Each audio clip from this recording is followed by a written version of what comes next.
अन्नदाता सुखी भव, अन्नदाता सुखी भव।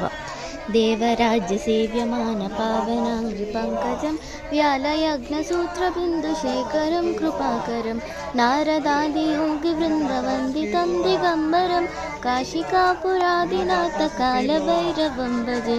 भानुकोटिभास्वरं भवाद्वितारकं परं नीलकण्ठमीप्सितार्धदायकं त्रिलोचनं कालकालमम्बुजाक्षमक्षशूलमक्षरं काशिकापुरादिनाथकालभैरवं भजे। शूलटङ्कपाशदण्डपाणिमादिकारणं श्यामकायमादिदेवमक्षरं निरामयं भीमविक्रमं प्रभुं विचित्रताण्डवप्रियं काशिकापुरादिनाथकालभैरवं भजे।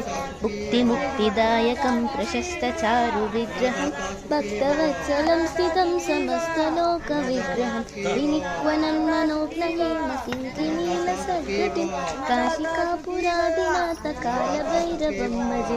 धर्मसेतुपालकं स्वधर्ममार्गनाशकं कर्मपाशमोचकं सुशर्मदायकं विभुं स्वर्णवर्णशेषपाशशोभिताङ्गमण्डलं काशिकापुरादिनाथकालभैरवं भजे।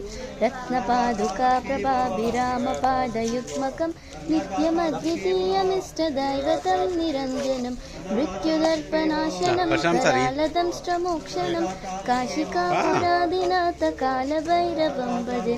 अट्टहासभिन्नपद्मजाण्डकोशसन्ततिं दृष्टिपातनष्टपापजालमुग्रशासनम् अष्टसिद्धिदायकं कपालमालिकाधरं काशिकापुरादिनाथकालभैरवं भजे।